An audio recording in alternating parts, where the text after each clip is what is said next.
ప్రజలకు ఇచ్చిన మాటను గాలికి వదిలేసిన చంద్రబాబు ప్రభుత్వానికి రాబోయే రోజుల్లో దారుణమైన పరిస్థితులు తప్పవని వైసీపీ అధినేత మాజీ సీఎం వైఎస్ జగన్ అన్నారు.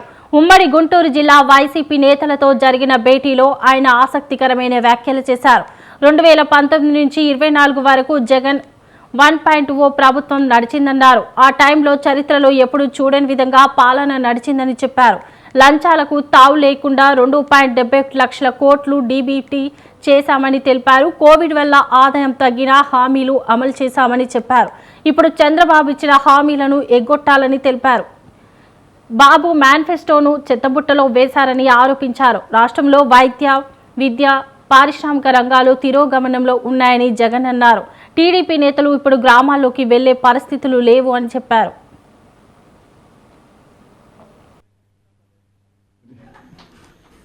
ఆ ఇంటికి వెళ్ళినప్పుడు ఆ ఇంట్లో ఆ చిన్న పిల్లల తల్లులు ఆ పిన్నమ్మలు అడుగుతారు, ఏమని నా 18,000 ఏమైంది, నా 18,000 ఏమైంది, నా 18,000 ఏమైందని. ఆ ఇళ్ళకు పోతే ఆ అమ్మలు ఆ పిన్నమ్మల అత్తలు వాళ్ళ అమ్మలు వాళ్ళేమడుగుతారు, మాకు 50 ఏళ్ళ వయసు వచ్చింది, మాకు 50 ఏళ్ళ వయసు వస్తూనే మీరేమన్నారు, మా 48,000 ఏమైంది, మా 48,000 ఏమైంది, మా 48,000 ఏమైంది అని అడుగుతారు.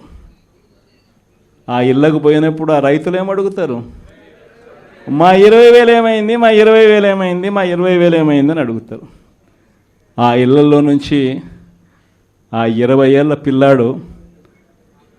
పిల్లాడు ఉద్యోగం వెతుకుతా ఉన్న 20 ఏళ్ళ పిల్లాడు ఏమంటాడు, నా 36,000 ఏమైంది, నా 36,000 ఏమైంది, నా 36,000 ఏమైంది అని.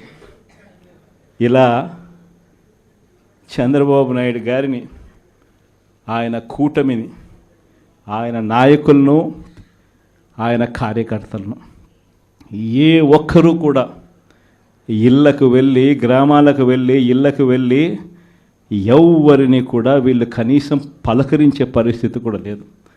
పలకరిస్తే వీళ్ళే అన్నారు, మేము సూపర్ 6 ఇవ్వలేకపోతే, సూపర్ 7 ఇవ్వలేకపోతే ఏమన్నారు, కాలర్ పట్టుకోమని మీరే అడిగారు కదయ్యా, మీరే చెప్పారు కదయ్యా. చెప్పడమే కాకుండా బాండ్లు కూడా ఇచ్చారు, ఇదిగో బాండు, రాసుకో బాండు, ఇదిగో మీ దగ్గర పెట్టుకోండి అని బాండ్లు కూడా ఇచ్చినారు. బాబు షూరిటీ, భవిష్యత్ గ్యారంటీ అని కూడా బాండ్ ఇచ్చినారు. మరి ఈరోజు ఏంది, బాబు షూరిటీ,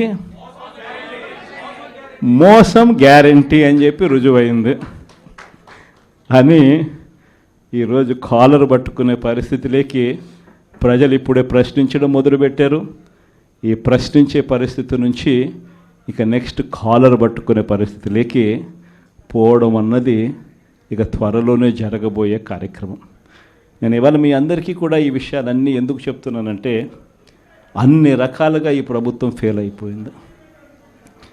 ఈరోజు ఈ ప్రభుత్వంలో జరుగుతూ ఉన్నది ఏమిటి అని అంటే, స్కాములు తప్ప ఇంకా ఏమీ జరగడంలో.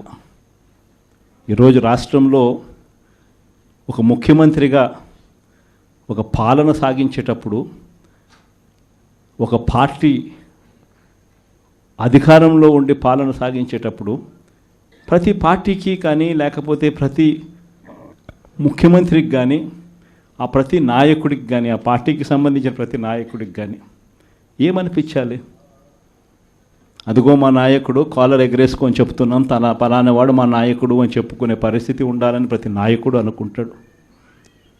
ఈరోజు పరిస్థితి ఏమిటి, ఎందుకు వీళ్ళంతా అధికారంలో ఉన్నారు అని అంటే వీళ్ళకే తెలియదు ఎందుకు అధికారంలో ఉన్నారని.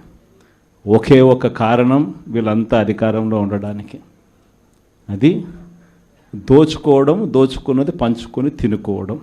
ఇది తప్ప ఇంకేమైనా కనిపిస్తూ ఉందా? ఈరోజు లిక్కర్ స్కామ్, మద్యం స్కామ్, ఇసుక స్కామ్, ఈరోజు నియోజకవర్గంలో ఏమి జరగాలన్నా, మైనింగ్ జరగాలన్నా, నియోజకవర్గంలో ఫ్యాక్టరీ నడపాలన్నా, ఈరోజు ఏది జరగాలన్నా ఎమ్మెల్యేకి ఆయనకి ఎంత ఇవ్వాలా, ఎమ్మెల్యే చంద్రబాబు నాయుడు గారికి ఎంత ఇవ్వాలా. ప్రతి విషయంలోనూ స్కామ్. నియోజకవర్గంలో యథేచ్ఛగా మన కళ్ళ మొదటనే పేకాట క్లబ్బులు జరుగుతూ ఉన్నాయి. యథేచ్ఛగా ఇవన్నీ జరుగుతూ ఉన్నాయి మన కళ్ళు ఎదుట. ప్రశ్నించే స్వరం ఎవరైనా ప్రశ్నిస్తే ప్రశ్నిస్తారేమో అని, ప్రశ్నించకూడదు అని ఏకంగా చిన్నపిల్లలను కూడా చూడుకోకుండా వాళ్ళందరినీ సోషల్ మీడియా కింద 111 సెక్షన్ పెట్టి, అంటే ఆర్గనైజ్డ్ క్రైమ్ అంట. సోషల్ మీడియాలలో నువ్వు చేసే తప్పును ప్రశ్నిస్తే ఎందుకయ్యా సూపర్ 6 ఇవ్వడం లేదు, ఎందుకయ్యా సూపర్ 7 ఇవ్వడం లేదు అని చెప్పి ప్రశ్నిస్తే ఆర్గనైజ్డ్ క్రైమ్ అట. టెర్రరిస్టులకు పెట్టే క్రైమ్ ఆర్గనైజ్డ్ క్రైమ్ అని పోస్టింగ్ను పెట్టిన వాళ్ళను, చిన్నపిల్లలను కూడా చూడుకోకుండా వాళ్ళందరినీ జైళ్ళలో పెట్టి 40 రోజులు, 30 రోజులు, 50 రోజులు రకరకాల స్టేషన్ల చుట్టూ తిప్పి, రకరకాల జిల్లాలన్నీ తిప్పి వాళ్ళందరినీ కూడా ఇబ్బందులు పాలు చేసే కార్యక్రమం జరుగుతూ ఉంది. కానీ ఒకటి చంద్రబాబు నాయుడు మర్చిపోతూ ఉన్నాడు.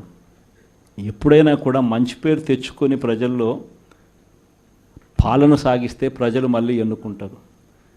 కానీ ఈ మాదిరిగా పదవిని దుర్వినియోగం చేసి ఈ మాదిరిగా చేయడం మొదలు పెడితే ఇదే చంద్రబాబు నాయుడు గారికి వైఎస్ఆర్ కాంగ్రెస్ పార్టీకి చెందిన ప్రతి కార్యకర్త తరపున చెప్తా ఉన్నా, నెక్స్ట్ వచ్చేది వైఎస్ఆర్సీపీ 2, జగన్ 2 పాలన వస్తుంది. ఎవడెవడైతే ఈ మాదిరిగా చేశాడో ఎవడిని వదిలిపెట్టమని చెప్పి సందర్భంగా కూడా ఖచ్చితంగా చెప్తాను.